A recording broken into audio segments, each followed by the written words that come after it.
हरिओम। स्वागत है गीता ज्ञान में। आज से हम नए अध्याय में प्रवेश कर रहे हैं और यह अध्याय है 13 और इस अध्याय का नाम है क्षेत्रज्ञ विभाग योग। क्षेत्र और क्षेत्रज्ञ की बात यहां पर भगवान कर रहे हैं। भगवान अब और गहरे स्तर पर अर्जुन को ज्ञान दे रहे हैं।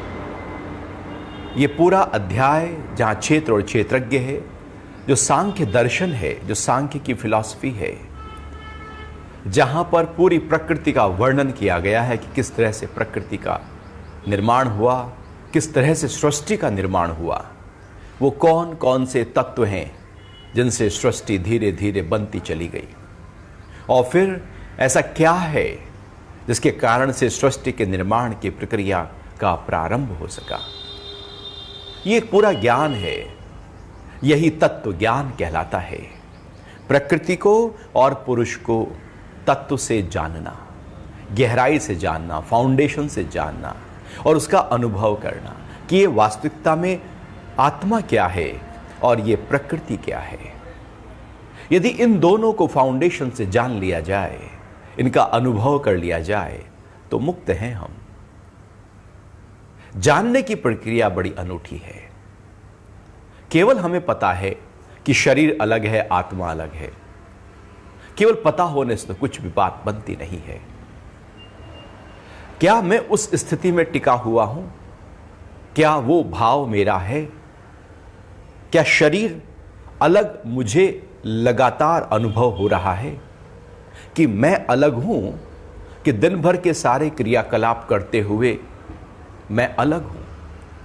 रात को जब सो जाता हूं तब अलग हूं, और वो अलग जो जानने वाला है वो देख रहा है इस शरीर को कि ये सो रहा है। क्योंकि वो तो सोता नहीं, सोता तो शरीर है। वो तो खाता नहीं, खाता तो शरीर है। वो तो व्यवहार और कर्म करता नहीं, कर्म करता तो शरीर है।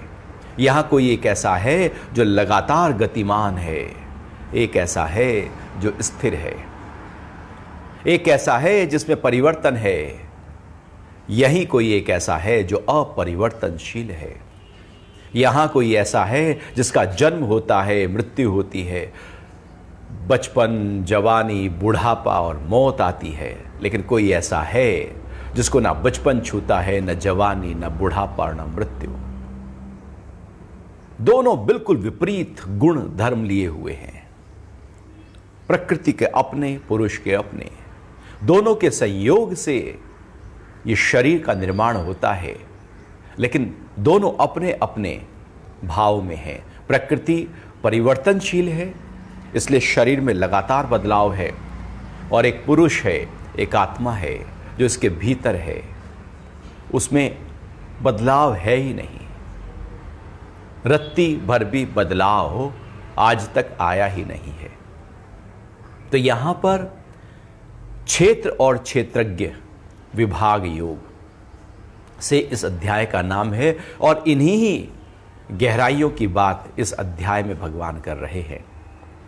पहला श्लोक है, श्री भगवान बोले, हे कुंती पुत्र, यह शरीर क्षेत्र कहलाता है, और जो इसको जानता है उसको तत्वज्ञानी जन क्षेत्रज्ञ कहते हैं। एक है क्षेत्र, एक है क्षेत्रज्ञ। क्षेत्र और क्षेत्रज्ञ, ज्ञ कहते हैं जानने की प्रक्रिया को। क्षेत्र को जानने वाला क्षेत्रज्ञ है। जैसे एक है जमीन और उसके ऊपर खेती कर रहा है किसान, तो क्षेत्र है, जैसे कहते हैं ना क्षेत्रफल कितना है, तो क्षेत्र है ये जमीन, अर्थात जो 5 भूत जो दिख रहा है। और एक है उस क्षेत्र को जानने वाला, एक किसान है जो उस खेत में सारे उसको उपजाऊ करेगा, उसमें फल फूल लगाएगा, पौधा लगाएगा, पेड़ बनेगा, खेती करेगा।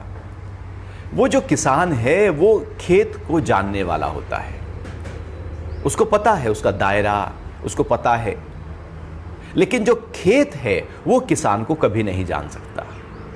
किसान खेत को जान सकता है, खेत किसान को नहीं जान सकता। क्षेत्र क्षेत्रज्ञ को नहीं जान सकता, क्षेत्रज्ञ क्षेत्र को ही जानता है।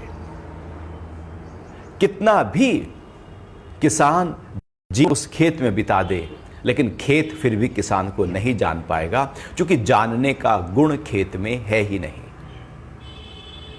खेत में जानने का गुण हो तो खेत जान पाए, लेकिन जो क्षेत्रज्ञ है, जो किसान है, उसमें खेत को जानने का गुण है, इसलिए वो एकदम जान सकता है। उसमें कोई ज्यादा समय की जरूरत भी नहीं है कि क्षेत्रफल कितना है, मिट्टी कैसी है, उपजाऊ है, दोमट है, काली है, पानी कितने नीचे है और क्या क्या यहां खेती हो सकती है। वो जानने की प्रक्रिया किसान में होती है और वो एकदम उसको जान सकता है, लेकिन खेत नहीं जान सकता। ठीक ऐसे ही ये शरीर है।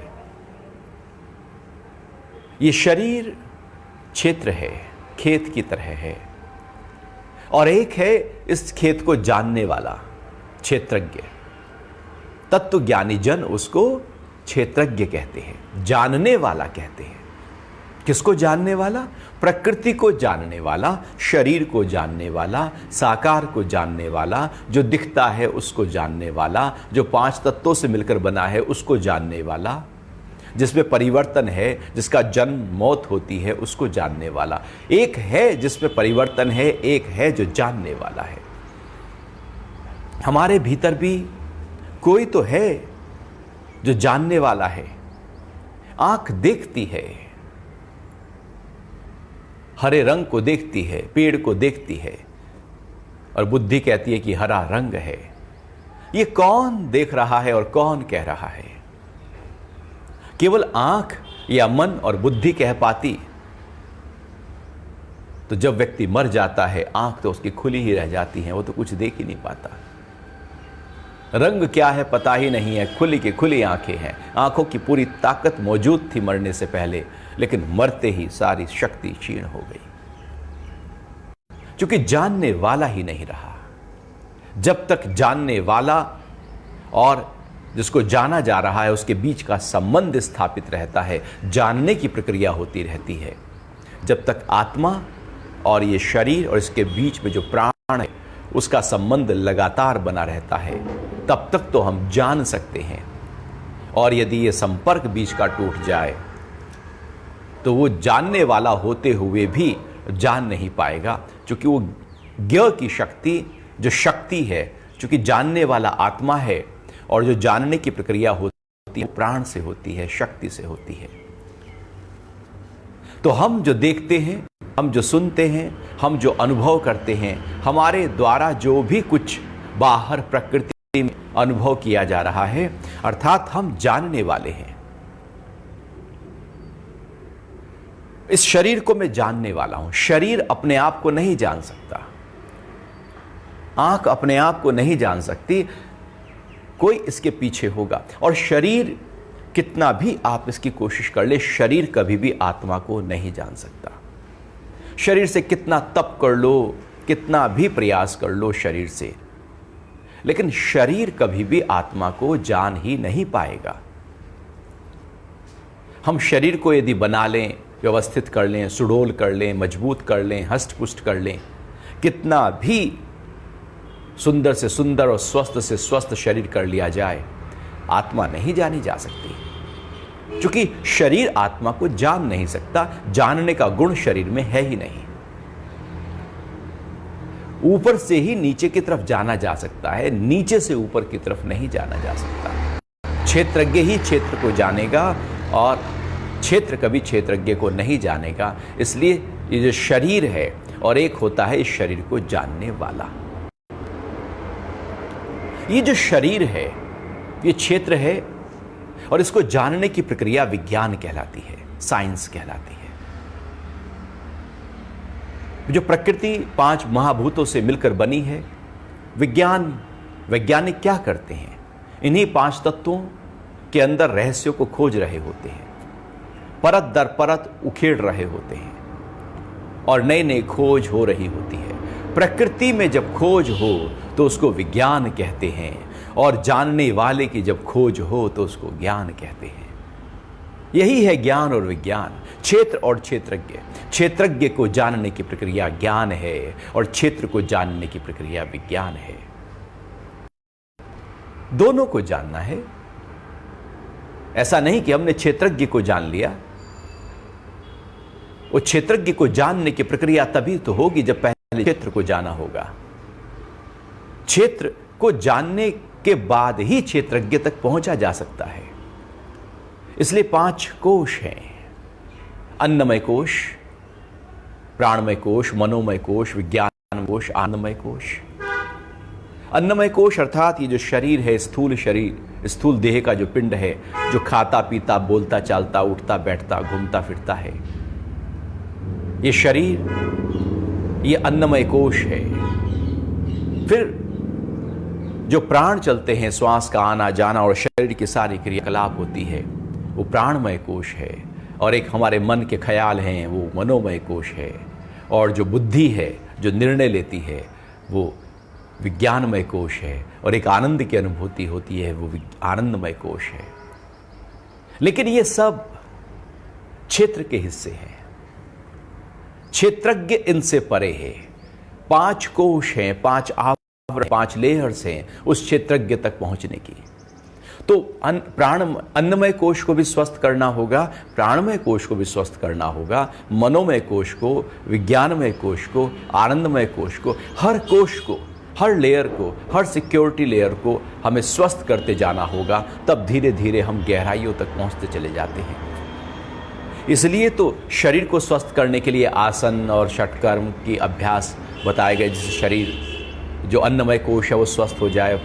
प्राणायाम प्राणमय कोश को बल देगा, ध्यान धारणा मनोमय कोश को बल देगा, और फिर विवेक हमारे विज्ञानमय कोश को बल देगा, और फिर आनंद की गहराइयाँ आनंदमय कोश को बल देंगी। इस तरह से धीरे हम उस क्षेत्रज्ञ को जानने वाले हो जाएंगे जो इससे परे है, जिससे शरीर चलता है, मन चलता है, बुद्धि चलती है, सारे काम करते हो, कोई तो है जानने वाला।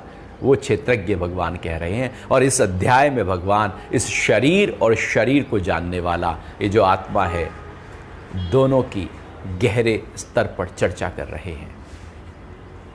अगला श्लोक, अध्याय 13 का जो दूसरा श्लोक है, उसमें भगवान कहते हैं कि हे अर्जुन, तू सब क्षेत्रों में क्षेत्रज्ञ भी मुझको ही जान, और क्षेत्र क्षेत्रज्ञ को तत्व जान है, ऐसा मेरा मत है।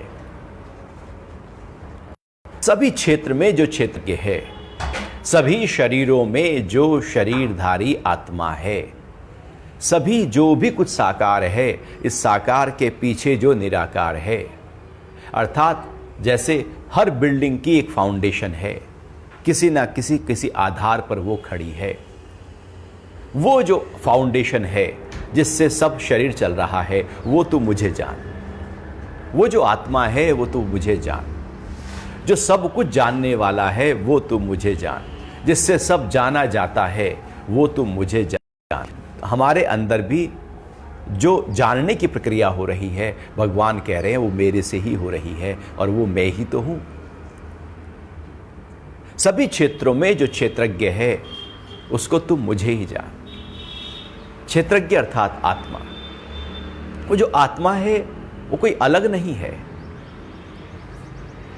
वो परमात्मा का ही अंश है, परमात्मा का ही हिस्सा है।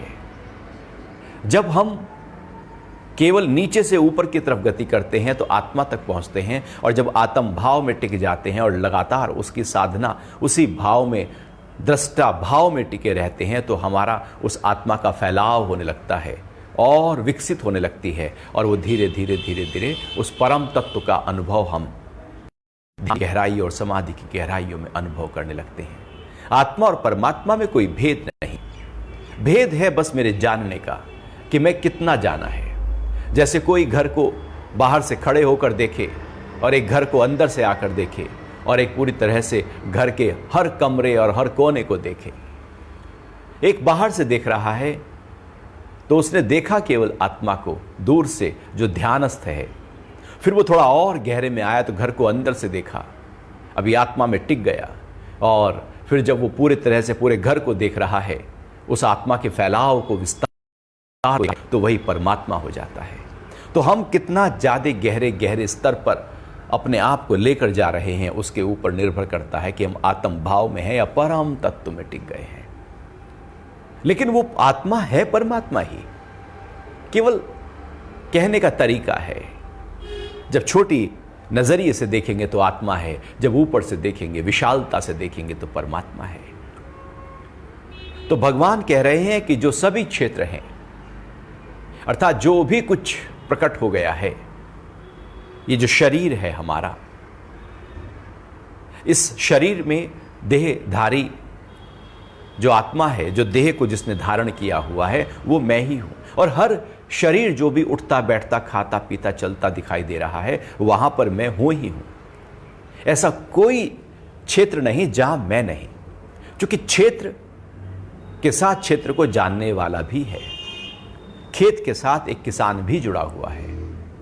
अलग अलग खेतों में अलग अलग किसान हैं। यदि आप किसी गांव में जाकर देखें तो वो कोई छोटा टुकड़ा है, कोई थोड़ा बड़ा टुकड़ा है, किसी का 1 बीघा, किसी का 3 बीघा, 5 बीघा, 1 एकड़, 10 एकड़, सबका अपना एक किसान है। और हर किसान अपने ही खेत में खेती करता रहता है, वो उस खेत को जानने वाला है। ऐसे ही जितने भी हमारे शरीर हैं, सबका एक क्षेत्रज्ञ है, उसको जानने वाला है। वो जो जानने वाला है, वो भगवान कह रहे हैं मैं ही हूं। इसका मतलब यह हुआ कि जो जानने की प्रक्रिया है वो परमात्मा से होती है। यदि हम जानने की प्रक्रिया में आ गए तो परमात्मा की अनुभूति हमारे भीतर हो सकती है। और यदि हम जानने की प्रक्रिया में ही नहीं है, जानने की प्रक्रिया हो रही है लेकिन उस जानने की क्रिया को हम जान नहीं रहे हैं। होना और उसको जानना, दोनों में बहुत बड़ा अंतर है। एक है पानी को देखना और उस पानी किस तरह से वो बना है, H2O को जानना, एक दोनों में बहुत बड़ा अंतर है। पेड़ को देखना और पेड़ की गहराई को, उसको तत्व से जान लेना, दोनों में बहुत बड़ा अंतर है। शरीर को देखना और शरीर को जानना अंतर है। तो जो जानने की प्रक्रिया है, जब हम उस जानने में ज्ञान में आ जाते हैं, ज्ञान में आ जाते हैं, तो इसका मतलब है कि हम परम तत्व की ओर, आत्मा से परमात्मा की ओर गति कर रहे हैं। क्योंकि जानने में ही परमात्मा है। ये ज्ञान की प्रक्रिया, रुचि जो हमारी ज्ञान में होती है, जानने में होती है, वो कहां से पैदा होती है? जानने की रुचि न होना ही इसका मतलब है कि मैंने आपको अपनी दिव्यता को सुला दिया है। लोगों के अंदर जानने की रुचि ही नहीं होती। उनको केवल और केवल बस जैसे घोड़े के ब्लिंकर्स बांध दिए जाते हैं, आंख के ऊपर एक पट्टी सी बांध दी जाती है साइड में, कि जिससे वो दाएं बाएं ना देखे, केवल वो सामने ही देखे। दाएं बाएं देखेगा तो फिर वो दाएं बाएं चला जाएगा। हम भी जीवन में वो ब्लिंकर लगाकर जीते रहते हैं। केवल मुझे 2 और 2 कितने होते हैं इतना आता है, उसके अलावा दुनिया का मुझे कोई ज्ञान ही नहीं है, और जानने की इच्छा भी नहीं है, रुचि भी नहीं है। ये जानने की रुचि जब पैदा होती है तो परमात्मा का जो अवतरण है वो हमारे भीतर प्रकट होने लगता है। और यदि रुचि ही नहीं है तो फिर बात ही खत्म होगी। ज्ञान है जानना। गुरु ने तो बता दिया ज्ञान, लेकिन शिष्य उस जानने में जा ही नहीं रहा है। उसने केवल शब्द पकड़े हैं। वो जानने की प्रक्रिया यदि वो नहीं कर रहा है तो उसके अंदर कुछ नहीं जाएगा। वो टीचर तो बता रहा है कि कार ऐसे चलानी है, लेकिन वो सीखने वाला समझ ही नहीं पा रहा है, तो वो अंदर नहीं जाएगा। क्योंकि ये ज्ञान है, ये व्यक्ति खुद इंडिविजुअल उठा सकता है। ये ऐसा नहीं है कि कोई प्रॉपर्टी हो और प्रॉपर्टी को हम ट्रांसफर कर रहे हो। किसी बाहर के व्यक्ति ने हमको प्रॉपर्टी दी, धन दिया, कुछ भी पद दिया, वो बाहर से ट्रांसफर हो सकता है, बड़े आसान हो सकता है, लेकिन ज्ञान ट्रांसफर नहीं हो सकता। कि गुरु का ज्ञान शिष्य चाहे हाथ रखकर कि सारा ज्ञान ट्रांसफर हो जाए, वो नहीं होगा। ज्ञान और विज्ञान में यही खूबी है कि ज्ञान खुद स्वतः अनुभूत किया जाता है, और विज्ञान किसी ने साइंटिस्ट ने कोई रिसर्च की हो तो दूसरा उस रिसर्च को पढ़कर उससे आगे बढ़ सकता है। लेकिन ज्ञान में ऐसा नहीं। ज्ञान में सारे उपनिषद, वेद, ब्रह्मसूत्र और गीता और जितने भी हमारे आध्यात्मिक ग्रंथ हैं वो लिखे गए हैं, लेकिन पढ़कर आप उस ऊंची स्थिति को नहीं जान सकते, क्योंकि जानना अंदर से होता है। तो जानने की प्रक्रिया में हमें आना होगा, यहां से अध्यात्म शुरू होता है। इसलिए हम ध्यान की गहराइयों में उतरकर उस ही जो हमारे भीतर जानने वाला है उस तक पहुंचते हैं। कौन है जानने वाला? आखिर कौन है जो वैज्ञानिकों को रिसर्च करने के लिए प्रेरित करता है? आखिर कौन है जो डॉक्टर को और गहरे गहरे शरीर के अंदर इतने रहस्य भरे हुए हैं उसको जानने के लिए प्रेरित करता है? आखिर कौन है जो अंतरिक्ष को जानने के लिए वैज्ञानिकों को प्रेरित करता है? आखिर कौन है जो पदार्थ को जानने के लिए प्रेरित करता है? आखिर कौन था जो इलेक्ट्रॉन, न्यूट्रॉन और प्रोटॉन को जानने के लिए साइंटिस्ट के अंदर प्रेरणा डाली? आखिर कौन कि जिसने ग्रेविटी को जानने के लिए, जानने की प्रक्रिया यदि प्रकृति में हुई, लेकिन जानने की प्रक्रिया तो हुई ना। और अधिकतर लोग तो जानने की प्रक्रिया में अपने आप को लेकर ही नहीं जाते, बस थोड़ा बहुता जान लिया, उसी से जीवन चला रहे हैं, उसी से खाना पीना हो रहा है, बस धन आ गया। वो एक छोटे से दायरे में अपने आप को ले जाते हैं। वो जानने की प्रक्रिया जिसकी जीवंत हो उसे ब्राह्मण कहा जाता है। ब्राह्मण घर में जन्म लेना ब्राह्मण नहीं, बल्कि जानना उस ब्रह्म के, ब्रह्म कहते हैं विस्तार को, जो विस्तृत हो रहा है, फैल रहा है, जो फैलाव को जानने में लगातार लगा रहे, लगातार खोज करता रहे, खोज करता रहे, और क्या है, और क्या है अपने भीतर, और क्या है। वो वैज्ञानिक केवल पदार्थ को जानने में लगे रहते हैं, विज्ञान की तरफ जाते हैं, लेकिन ज्ञान की तरफ नहीं जाते। योगी जो भीतर ज्ञान की तरफ जा रहा है, वैज्ञानिक जो विज्ञान की तरफ जा रहा है। लेकिन यदि ज्ञान को जान लिया तो हम परम तत्व तक जा सकते हैं, लेकिन विज्ञान को यदि जाना तो परम तत्व तक नहीं पहुंच सकते। जानने की प्रक्रिया तो होगी, लेकिन हमने उसको जाना जो बदलेगा। इसलिए विज्ञान की सारी खोजें धीरे धीरे उसमें परिवर्तन, धीरे धीरे कुछ ना कुछ आने लगता है, और बेहतर, और इंप्रूव होती चली जाती हैं। प्रकृति में संभावनाएं हैं बदलाव की, पुरुष में कोई संभावना नहीं बदलाव की।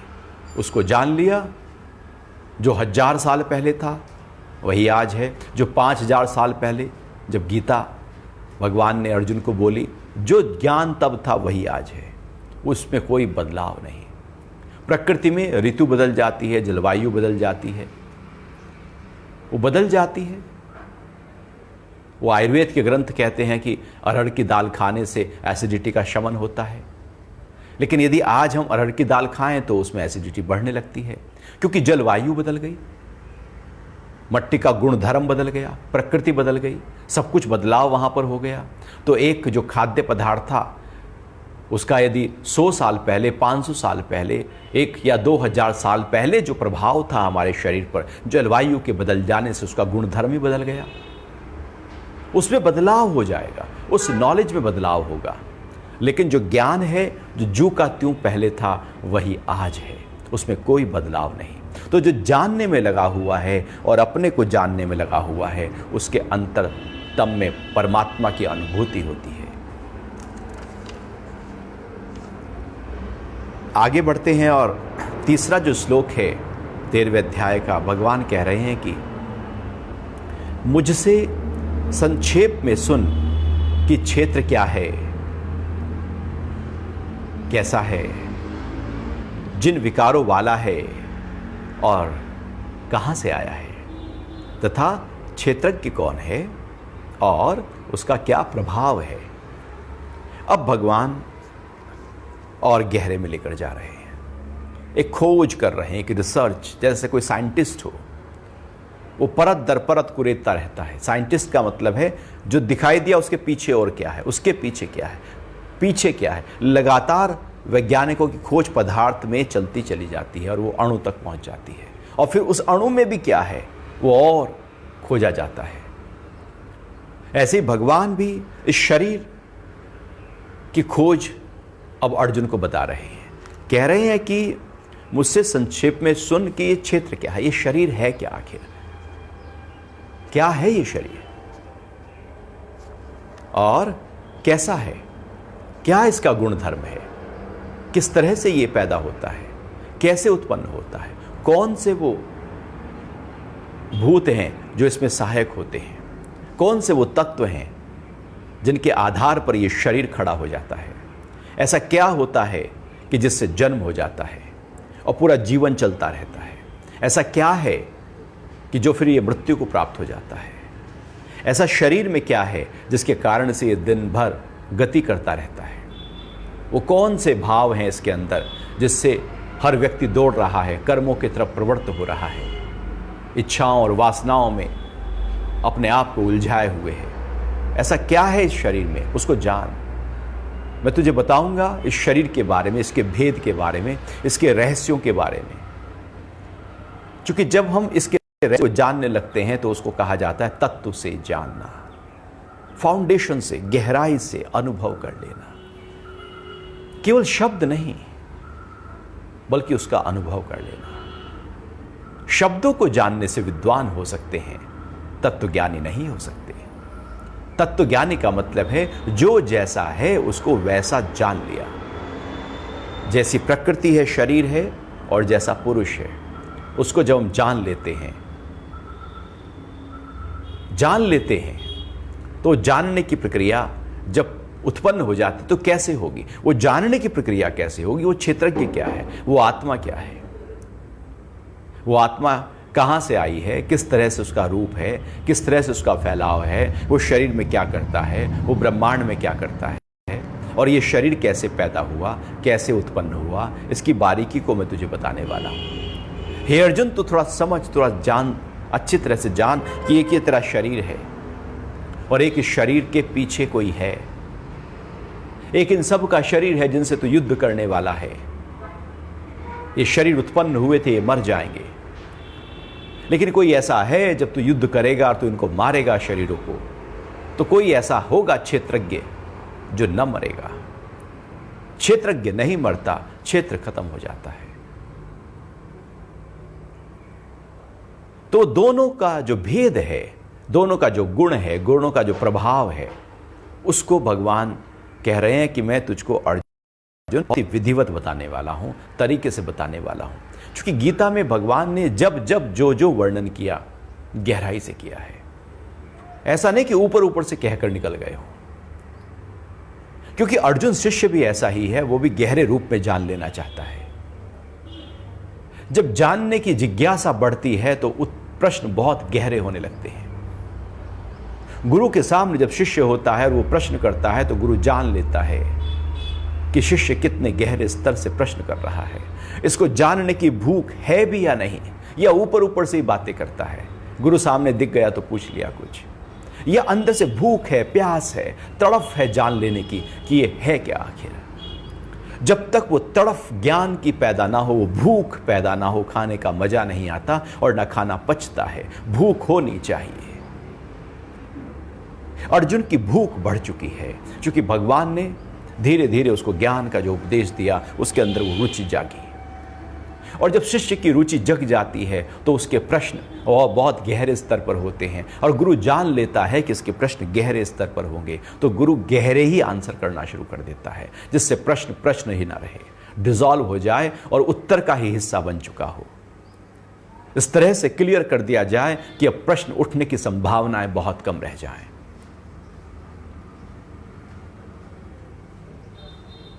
अष्टावक्र जी से जब राजा जनक ने प्रश्न किया कि ज्ञान कैसे हो, मुक्ति कैसे हो, वैराग्य कैसे हो, अष्टावक्र जब शास्त्र शुरू होता है तो सबसे पहले ही राजा जनक अपने गुरु अष्टावक्र से केवल 3 प्रश्न कर रहे हैं: ज्ञान, मुक्ति, वैराग्य। ये ज्ञान, मुक्ति, वैराग्य प्रश्न आते ही पता लग जाएगा कि स्थिति क्या है। और यदि कोई कह रहे मेरे तो घर में बनती नहीं है, पत्नी से बहुत लड़ाई रहती है, कैसे रिलैक्स करें, व्यापार ठीक नहीं चल रहा है, कैसे उसको मैनेज करें, वो भाई भाई में लड़ाई रहती है, कैसे उसको ठीक करें, मेरा ना पेट गड़बड़ रहता है, गुरुजी बताओ ना कैसे ठीक करें। वो पता लग जाता है कि खड़ा कहाँ है व्यक्ति। गुरु के पास सारे आंसर हैं, वो बताए गए। शरीर को कैसे संभालना है, मन को कैसे संभालना है, व्यापार को कैसे संभालना है, संबंधों को कैसे संभालना है, प्रकृति की देखभाल कैसे करनी है, संबंधों की देखभाल कैसे करनी है, टाइम मैनेज कैसे करना है, वो हर चीज बता देंगे। लेकिन यह भी पता लग जाएगा जब पूछा जाएगा कि व्यक्ति खड़ा कहां है, उसके भी भूख क्या है, वो चाहता क्या है। प्रश्न बहुत कुछ बता देते हैं। गुरु जान लेते हैं कि चाहिए क्या। जब वो कह रहा है कि व्यापार कैसे बढ़ाए, तो गुरु कहेगा ठीक है ना, व्यापार बढ़ाने के ये उपाय करो, ऐसे करो। लेकिन अब गुरु ज्ञान नहीं बताने वाला, क्योंकि ज्ञान पूछा नहीं गया। जो पूछा जाएगा आंसर वही आएगा। ये खूबी होती है गुरु की कि आंसर गुरु उस जो प्रश्न कर रहा है उसी का आंसर करेंगे, लेकिन उस प्रश्न को डिसॉल्व करने की कोशिश करेंगे, शिष्य को उस प्रश्न से ऊपर उठाने की कोशिश करेंगे और कोशिश करेंगे कि ये प्रश्न हमेशा से डिसॉल्व हो जाए। हमारे प्रश्न तो आज करते हैं, कल फिर खड़ा है, वही सालों साल खड़े रहते हैं, डिसॉल्व ही नहीं होते, क्योंकि हमने उस ज्ञान को गहरे स्तर पर लिया ही नहीं था, वो तो केवल ऊपर के स्तर पर था। तो अष्टावक्र समझ गए थे राजा जनक के प्रश्नों से कि खड़ा कहां है मेरा शिष्य राजा जनक। इसलिए अष्टावक्र गीता बहुत ही ऊंचे स्तर से प्रारंभ से ही शुरू होती है और पूरा शास्त्र जो है वो बिल्कुल ऊंचे स्तर पर रहता है। अर्जुन की स्थिति यह नहीं थी। अर्जुन तो मोह वाला था, वो तो कह रहा था कि मैं युद्ध नहीं करूंगा, मैं कैसे मारूंगा। उसके प्रश्न कुछ और थे, राजा जनक के प्रश्न कुछ और थे। राजा जनक के प्रश्न ऊंचे थे, तो अब गुरु को ज्यादा समय नहीं लगा उसको एकदम ऊंचे उठाने में। लेकिन पहले ही प्रारंभिक अध्यायों में राजा जनक की स्थिति एकदम ऊंची हो गई और वो अपनी स्थिति को बताने लगे।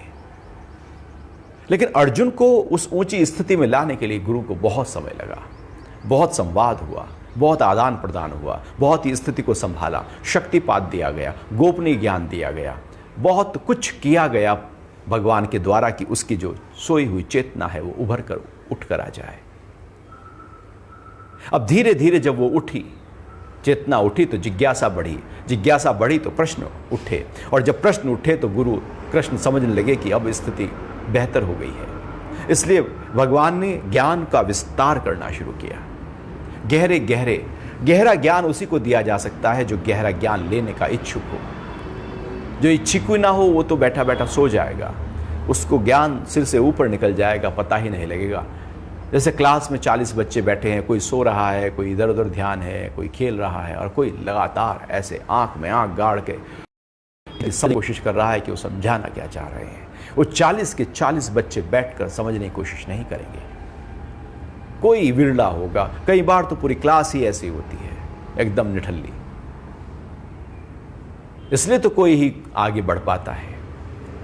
ऐसे गुरु भी देख लेते हैं कि कौन से शिष्य में प्यास है, उसी को ही ज्ञान देते हैं, उसी की स्थिति को ऊपर उठाते हैं। भगवान ने भी देखा है कि अर्जुन के अंदर प्यास हो गई है, इसलिए जितना ज्ञान दिया जा सके देव, पूरे का पूरा ज्ञान उड़ेल दिया और पूरा सिस्टमैटिक तरीके से ज्ञान अब बताना शुरू कर दिया।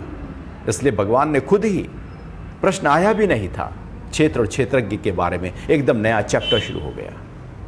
एकदम नया ज्ञान और गहरे स्तर का ज्ञान, तत्व ज्ञान देना शुरू कर दिया। तो भगवान कह रहे हैं कि मुझसे संक्षेप में सुन कि क्षेत्र क्या है, कैसा है, किन विकारों वाला है, क्या क्या विकार हैं, क्या क्या इसमें चेंजेस होते हैं और ये कहां से आता है, और फिर क्षेत्रज्ञ कौन है, उसको जानने वाला कौन है और उसका क्या प्रभाव है। फिर आगे भगवान कह रहे हैं चौथे श्लोक में, ऋषियों ने इसका बहुत प्रकार से गान किया है। विविध व पृथक वेद मंत्रों द्वारा और निश्चय किए हुए युक्ति युक्त ब्रह्म सूत्र के पदों द्वारा भी गान किया गया है। अब ये मैं जो तुझको बताने वाला हूं, ये बहुत ही गहन और गहन सब्जेक्ट है। ऐसा नहीं कि मैं तुझे पहली बार बता रहा हूं, ये जो क्षेत्र और क्षेत्रज्ञ की बात है, जो प्रकृति और पुरुष की बात है, जो सांख्य है, वो आज से नहीं हजारों सालों से एक परंपरा से चला आ रहा है और हर गुरु ने अपने शिष्यों को बताने की कोशिश की है। जिन्होंने जाना वो बिना बताए रह ना सके, उन्होंने बताने की कोशिश की और इसी कारण से ब्रह्मसूत्र लिखे गए, वेद लिखे गए, मंत्र लिखे, क्योंकि जो जाना अनुभूत हुआ वो कैसे सब तक पहुंचे, कैसे सब उस ऊंची स्थिति तक पहुंचे, इसके लिए मंत्रों का आविष्कार हुआ, इसके लिए ब्रह्मसूत्र लिखे गए। तो भगवान रहे हैं कि ये जो क्षेत्रज्ञ है, ये जो आत्मा का विस्तार है, ये जो आत्मा है, ये जो ब्रह्म ज्ञान है, ये जो प्रकृति का ज्ञान है, ये जो तत्व ज्ञान है, हे अर्जुन, ये जो तत्व ज्ञान है, ऋषियों ने इसका बहुत प्रकार से ज्ञान किया है। आज तक जितने भी ऋषि हुए हैं, ऋषि यहां पर शब्द प्रयोग किया गया। ऋषि का मतलब होता है रिसर्चर, जो रिसर्च करे वो ऋषि, जो मनन करे वो मुनि, जो खोज में लगा है कि क्या है इसके पीछे, इस प्रकृति के पीछे क्या है, कैसे उत्पन्न हुई, कहां से आई, कौन से तत्व हैं, कौन से विकार हैं, जो खोज करता गया करता गया करता गया और पाया उसने। फिर उसने खोज की कि कौन है जानने वाला जो इस प्रकृति को देख पाए। अंदर भी खोज की, बाहर भी खोज हुई, अंदर भी खोज हुई, दोनों तरफ खोज हुई और कहा कि ये दो अलग अलग हैं, प्रकृति अलग है, पुरुष अलग है। ये प्रकृति पुरुष का जो भेद है वो ऋषियों ने खोज लिया और उस पुरुष तत्व में आकर बैठ गए और प्रकृति को देखने लगे। जैसे घर का एक हेड घर में बैठ जाता है, पूरी सारे दिन भर के क्रियाकलापों को और घर के सब सदस्यों को क्या कर रहे हैं वो देख रहा है, कुछ कह नहीं रहा, केवल देख रहा है। तो ऋषियों ने रिसर्च की और जितने भी हमारे ग्रंथ लिखे गए वो रिसर्च बेस्ड थे। अभी की रिसर्च जो की जाती है वो प्रयोगशाला में की जाती है। पहले भी प्रयोगशालाएं हुआ करती थी, लेकिन गुफाएं थी, जंगल थे, पहाड़ थे। वो प्रयोगशालाओं में पहले आज बाहर के कुछ इक्विपमेंट्स यूज किए जाते हैं। पहले प्रयोगशालाओं में ध्यानस्थ होकर बस अंदर उतर जाते थे, केवल अंदर गहरे गहरे गहरे उतरते चले जाते थे और धीरे धीरे सारा विज्ञान पता लग जाता था।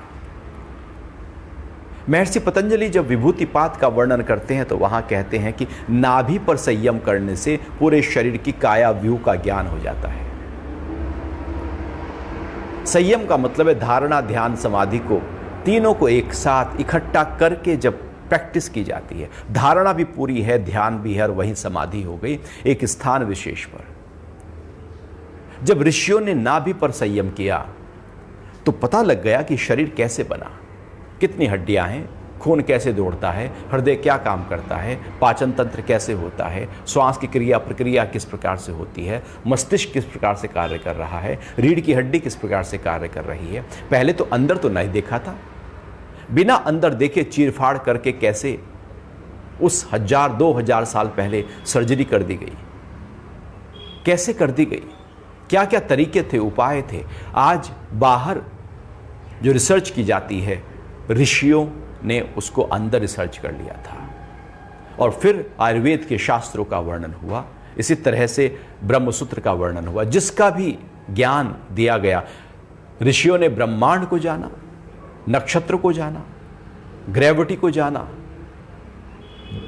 वायुयान कैसे बनाया जाए उसको जाना, सब कुछ जाना है उन्होंने और लिपिबद्ध कर दिया। जिस ऋषि ने जिस तरफ खोज करनी शुरू की वैसा एक ग्रंथ तैयार कर दिया। तो ऋषियों ने प्रकृति को, क्षेत्र को भी जाना और क्षेत्रज्ञ को भी जाना।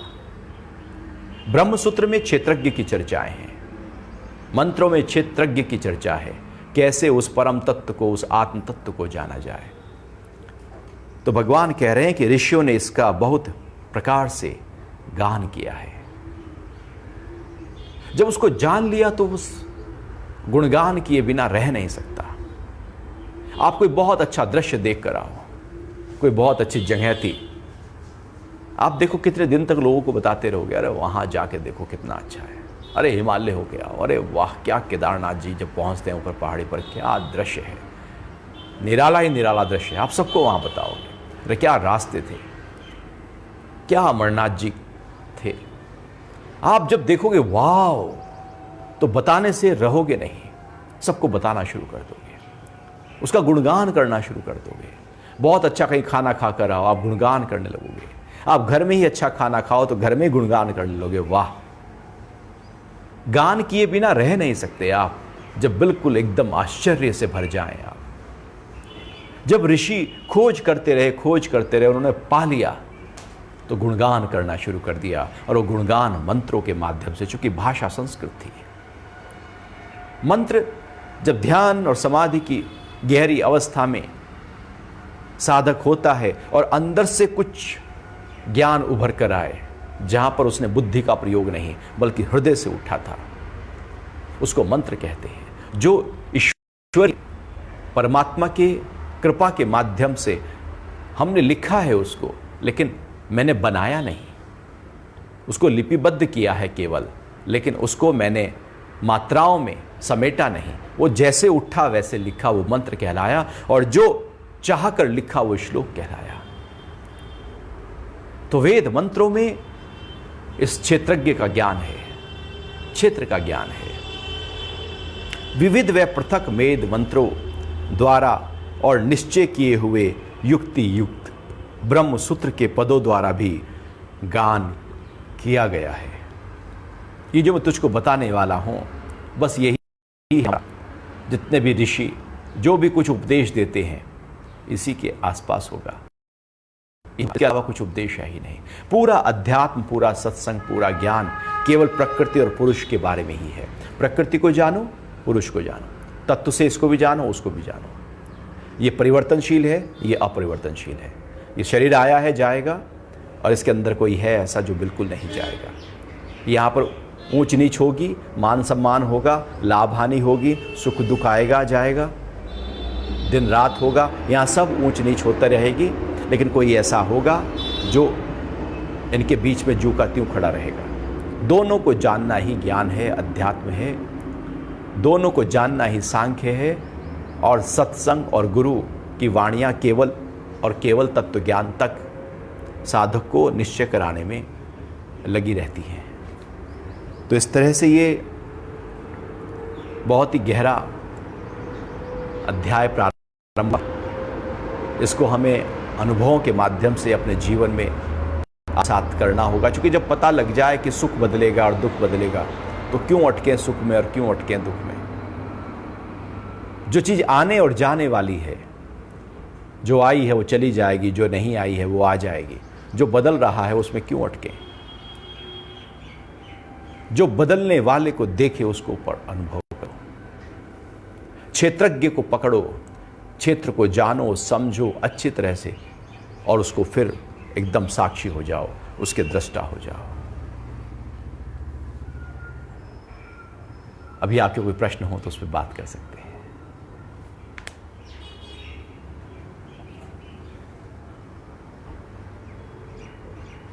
हरिओम जी।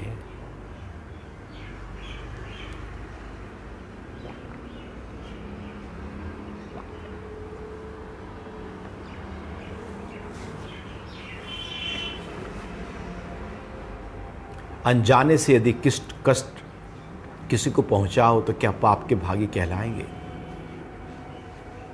यदि आपको पता लग गया बाद में कि मैंने कष्ट पहुंचाया था,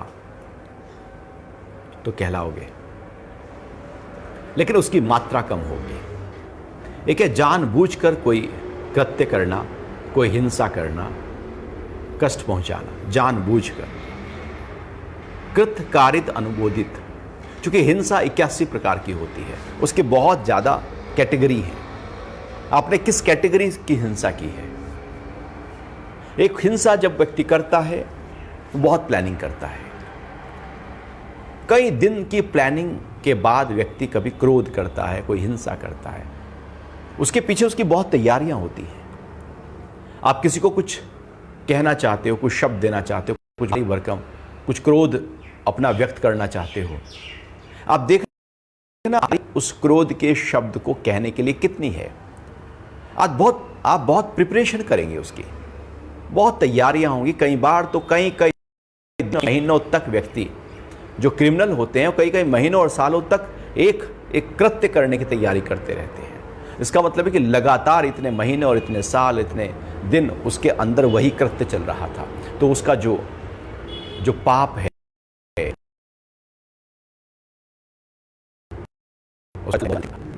था, और जब कर्म किया और बाद में भी वही भाव चलता रहा। एक है कृत किया हुआ, एक है कारित, करवा दिया गया, कि मैंने नहीं किया लेकिन मैंने किसी से कह के करवा दिया, वो भी हिंसा है। और एक है अनुमोदित, कि हिंसा की किसी ने और उसने मुझे आके कहा अरे मैंने ऐसे करके आया, तो हम शाबाशी देने, बहुत अच्छा किया, वेरी गुड, वेल डन, तो हम उसके हिस्सेदार हो गए। एक है हिंसा की हो गई मेरे से, मैं जा रहा था, हो गई, बाद में पता लगा, तो उसका जो फल है आएगा, चित्त पर आएगा, थोड़ा होगा। और इसलिए बहुत सारे ऐसे तपस्याएं होती हैं, साधनाएं होती हैं, प्रैक्टिसेस होती हैं, जिससे वो क्षमा का भाव होता है, जिससे जो भूल चूक में हो गई है उससे अपने आप को साफ किया जाए, अपने अंदर वो नम्रता, वो करुणा, वो दया का भाव प्रकट किया जाए और वो क्षमा मांग ली जाए। जब तक क्षमा नहीं मांगी जाएगी वो कर्म जो का त्यों पड़ा रहेगा। और हमारी क्षमा भी तो ऊपर की होती है, हम सॉरी ऊपर से बोल देते हैं, दिल की गहराइयों से क्षमा ही उसका प्रायश्चित है। उस कर्म को पूरी तरह से डिसॉल्व किया जा रहा है जब गहराइयों से कुछ ऐसे हम कहते हैं कि मेरे से गलती हो गई। वो प्रायश्चित है, चूंकि व्यक्ति पसीज रहा है, भीग रहा है, पूरी तरह से रो रहा है और गलत हो गया है कर्म। तो कर्म कैसा हुआ, हिंसा किस तरह की हुई, उसके ऊपर निर्भर करता है कि उसका फल होगा या नहीं होगा। और यदि बिल्कुल उसका ध्यान ही नहीं है तो कई बार उसका फल ही नहीं है, क्योंकि वो चाहना है, इंटेंशन ही नहीं है, इच्छा ही नहीं है। वो जैसे एक वो दृष्टांत आता है ना कि भगवान शंकर माँ पार्वती के साथ में बस घूमते हुए जा रहे थे, पृथ्वीलोक के से ऊपर की तरफ जब जा रहे तो देखा पृथ्वी लोक पर की एक महावत है, हाथी के ऊपर बैठा है। हाथी एकदम बहुत तेजी से अपना फूंफा करता हुआ चला जा रहा है। महावत के हाथ में अंकुश है, वो बैठा है। अब हाथी के नीचे बहुत सारे जीव जंतु, छोटे छोटे कीड़ी मकोड़े, वो मरते जा रहे हैं। तो मां पार्वती ने भगवान शिव से पूछा, हे भगवान, आपने मुझे कर्म सिद्धांत बताया, कर्म के रहस्य बताए, कर्म फल बताया, सब आपने विधियों का वर्णन किया, ध्यान के वर्णन किया। मैं एक प्रश्न उठ गया मेरा, यहां पर एक जिज्ञासा उठ गई। तो शिव ने कहा, हां पार्वती पूछो, कि ये जो नीचे मैं देख रही हूं, हाथी चला जा रहा है, महावत उसके ऊपर बैठा है, हाथी के पैर के नीचे ये जो छोटे छोटे बिल्कुल महीन चींटी मकोड़े ये मर रहे हैं, इसमें पाप किसका है? महावत का है या हाथी का है? मैं महावत का इसलिए कह रही हूं क्योंकि हाथी को महावत हाँक रहा है। जैसे महावत कह रहा है, हाथी उसी रास्ते पे चल रहा है, या हाथी अपनी मर्जी से चल रहा है तो वो उसके पैर के नीचे आ रहे हैं। अब इन दोनों में मेरे अंदर एक दुविधा हो गई, मैं समझ नहीं पा रही हूँ और बहुत देर से इस पे चिंतन मनन कर रही हूँ कि आपकी जो सिद्धांत था उसके आधार पर इसका है या उसका है, क्योंकि यहाँ दोनों इन्वॉल्व हैं या दोनों का बराबर बराबर है। तो भगवान कहते हैं, हे पार्वती, इसका फल ना हाथी का है ना महावत का है, ये तेरा है। ये जो कर्म हो रहा है इसका फल तुझे मिलने वाला है। तो पार्वती एकदम डर के बोली, भगवान आप कैसी बात कर रहे हैं, मुझे कैसे मिलेगा? कि नहीं, हाथी को नहीं पता कि वो ऐसे हो रहा है, उसके नीचे चींटी और बहुत सारे जीव जंतु मर रहे हैं, वो अनजान है, उसने चाह कर तो नहीं किया, हो गया, और जिनका मरना था वो मर गए। उस हाथी की यदि इंटेंशन होती तो फिर उसका कर्म होता। और महावत को भी नहीं पता कि कौन नीचे मर रहा है, महावत की भी इंटेंशन नहीं, महावत भी ये नहीं चाह रहा है कि ये मरे, उसने सोचा भी नहीं, समझा भी नहीं, उसके अंदर पूरी ऐसे कोई इच्छा भी नहीं है कि कोई मरे। तो दोनों के अंदर इच्छा ही नहीं है, वो तो बस प्रकृति के नियम के अनुसार हो रहा है। लेकिन अब तू देख रही है वो कर्म कि वो मर रहे हैं, केवल तेने देखा, ना हाथी ने देखा, ना महावत ने देखा, जिसने देखा और जिसके मन में चला उसी का ही फल हो गया। इसलिए ये कर्म की जो थ्योरी है वो बहुत गहन है।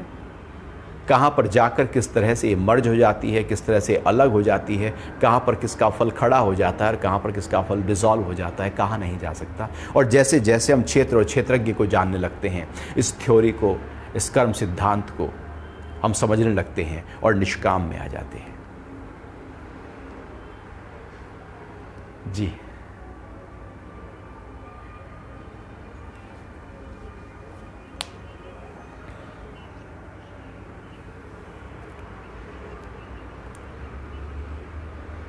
प्रकृति क्रोध, इच्छा, लालच प्रकृति की देन है, पुरुष की नहीं, आत्मा की नहीं। आप आत्मा हैं। आप पक्का करें कि आप कौन हैं। भगवान आगे बताने वाले हैं। ईर्ष्या हमारे अंदर पैदा होती है, इच्छा हमारे अंदर पैदा होती है, इस शरीर में पैदा हो रही है, मन में पैदा हो रही है, बुद्धि से आ रही है, विकारों से आ रही है। ये प्रकृति के गुण हैं। तो यदि हम प्रकृति के गुणों में, इसके प्रभाव में, इसके विकारों में रहेंगे तो हम बंधे रहेंगे। फिर हम बंधे ही रहेंगे। लालच रहेगा, काम रहेगा, क्रोध रहेगा, प्रकृति से आया है, स्वभाव है, ठीक है। हम फिर उसमें, उस चक्कर में आ गए, उस घुमेरी में आ गए। लेकिन एक कोई ऐसा भी है हमारे अंदर जिसमें लालच नहीं, जिसमें लोभ नहीं, जिसमें काम नहीं, क्रोध नहीं, जिसमें न राग है न द्वेष है। कोई ऐसा है। यदि हम उस भाव में आ गए तो उस हम बंधन से हट गए।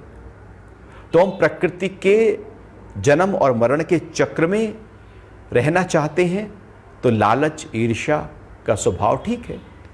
यदि उस चक्र से बाहर निकल जाना चाहते हैं, उस घुमेरी से बाहर निकल जाना चाहते हैं, तो फिर हमें उस आत्मा के गुण में आना होगा। ये तो प्रकृति के थे, ये तो विकारों वाली प्रकृति के गुण थे, उसमें हम थे तो उसका अपना प्रभाव था। आप ठंडे स्थानों पर जाएंगे तो ठंडक हवाएं आएंगी, गर्म स्थानों पर जाएंगे लूहें आएंगी। आप कहाँ खड़े हैं उसका प्रभाव आप पर होगा। हम प्रकृति में जाएं तो फिर जन्म है, मरण है, बंधन है, उलझन है, झंझट है। लालच किया, पूरा हो गया, ठीक, नहीं तो दुख है। द्वेष किया, हमने उसको परेशान कर दिया तो ठीक, अन्यथा हम ही परेशान हो गए। काम, हम परेशान। एक्चुअली ये सारे विकार तो हमें ही परेशान कर रहे हैं, किसी दूसरे को कहाँ परेशान करते हैं। सबसे पहले तो हमें जलाते हैं, हम ही जलते रहते हैं। और जब हम जल रहे हो तो समझो कि हम प्रकृति में बंधे हुए हैं, यही बंधन है।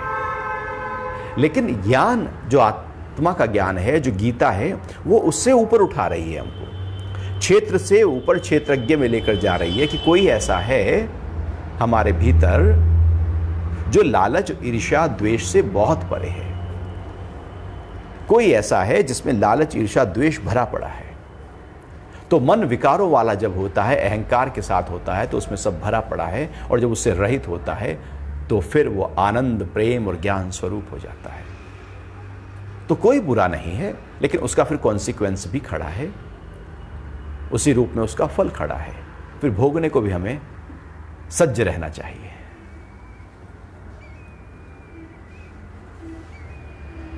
जी,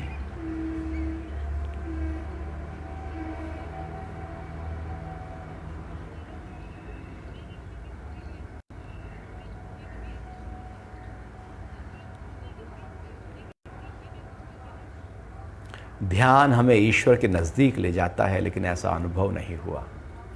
जब आप ये भाव से बैठोगे कि मुझे ईश्वर के नज़दीक जाना है, किसी इच्छा से ध्यान में बैठोगे, किसी कामना से बैठोगे, तो कभी अनुभूतियाँ नहीं होंगी। इच्छाओं से तो परे जाना होता है ध्यान में। कुछ चाह कर ध्यान के लिए बैठोगे तो ध्यान तो हो ही नहीं रहा है। अब तो हम ध्यान में बैठे और इंतजार में बैठे हैं कि परमात्मा के नज़दीक जा रहे हैं। वो तो हम मन में ही खड़े हैं, वो तो हम इच्छाओं में ही खड़े हैं, वो तो दिखने के लिए ध्यान है। ध्यान के लिए ध्यान नहीं हो रहा, वो तो परमात्मा के नज़दीक जाने के लिए ध्यान हो रहा है। वो तो कंडीशन वहाँ पर आ गई, वो तो अब कुछ चाहिए ध्यान से। जब चाहिए तो ध्यान कुछ नहीं देगा। ध्यान तो समर्पण की प्रक्रिया है, सब छोड़ देने की प्रक्रिया है। सारी चाहते, सारी इच्छाएं, सारी ईर्ष्याएं, सारे लालच छोड़कर अपना नाम, अपना पद, अपनी प्रतिष्ठा, बाहर का सब कुछ छोड़कर, जैसे आप सो जाते हैं, सब कुछ छोड़कर, एक महंगी घड़ी बांधकर भी आप सो नहीं पाते, अच्छे कपड़े पहनकर नहीं सो पाते, सब कुछ उतार कर बदल कर आप सोते हैं। बाहर का बाहर छोड़कर ही सोया जा सकता है, बाहर का अंदर पकड़कर रात को नींद नहीं आएगी। एक थॉट भी यदि मन में चलना शुरू हुआ तो नींद नहीं आएगी। जब एक नींद में भी हमें बाहर का बाहर छोड़ना होता है, ये तो ध्यान है। इसमें तो सजग होकर, जागृत होकर पूरी तरह से छोड़ देना है। और यदि आपने कहा कि कल मुझे कुछ अनुभूति हुई थी, आज फिर हो, तो नहीं होगी। क्योंकि कल जो अनुभूति हुई थी उसमें आपने चाहा नहीं था, वो तो स्वतः हो गई। अब आप चाह रहे हो कि परमात्मा की अनुभूति हो, आप चाहतों के साथ ध्यान कर रहे हो, तो वो कंडीशन के साथ है। वो सकाम ध्यान हो गया, और सकाम ध्यान परमात्मा तक नहीं ले जा सकता। वो तो ख्याल लेकर आएगा, कल्पनाएं लेकर आएगा। ये ख्याल छोड़ दीजिए, ये अंदर से भाव छोड़ दीजिए कि परमात्मा के नज़दीक जाना है। बस पूरी तरह से श्रद्धा, समर्पण के साथ ध्यान में बैठ जाएं और धीरे धीरे अपने मन को ठहराते जाएं। कोई कल्पना न करें, कोई विचार न लाएं कि वैसा होगा वैसा होगा, न जाने कब होगा। कैसे कह सकते हैं कि एक दिन में हो, 1 साल लगे, 10 साल लगे, वो तो हमारी तैयारी है। कोई व्यक्ति एकदम साइकिल सीख लेता है, कोई नहीं सीख पाता। कोई खाना बनाना एकदम सीख लेता है, किसी को सिखाते रहो। कोई मैथ एकदम बच्चा कर लेता है, कोई नहीं कर पाता। वो तो डिपेंड करता है कि हमने उस पर डेडिकेशन कितना किया है, ध्यान के प्रति समर्पित कितने हैं, हम उसके ऊपर निर्भर करता है कि हमारी ध्यान की यात्रा और गति कितनी तेज होने वाली है। लोग सालों साल ध्यान करते रहते, कुछ भी नहीं घटता। सालों साल सत्संग जाते रहते हैं, अध्यात्म की किताबें पढ़ते रहते हैं, पुस्तक पढ़ते रहते हैं, गुरु की वाणी सुनते रहते हैं, कुछ भी रत्ती भर भी बदलाव आता नहीं है। कुत्ते की पूंछ की तरह वो फिर तिरछी हो जाती है, क्योंकि रुचि नहीं है। ध्यान समर्पण की साधना है। बस बैठ जाओ, अपने साथ बैठ जाओ, समय निश्चित करो, स्थान निश्चित करो, बैठ जाओ और बस लगातार, और बैठ जाओ। और मन भाग रहा है तो कोई मंत्र ले लो, कोई श्वास पर ध्यान ले आओ, कोई देश स्थान पर ले जाओ, कोई चक्र पर ले आओ, कहीं ना कहीं अपने मन को ले आओ, टिका दो। और कुछ समय के बाद जब मन ठहर जाए तो जहाँ मन टिकाया है उसको भी छोड़ दो, उस मंत्र को भी छोड़ दो, उस चक्र को भी छोड़ दो। फिर आप गहरे स्तर पर उतर जाएंगे। कुछ पाने के लिए ध्यान में उतरोगे तो ध्यान कुछ नहीं देगा। सब कुछ छोड़ कर ध्यान में उतरोगे तो ध्यान सब कुछ दे देगा।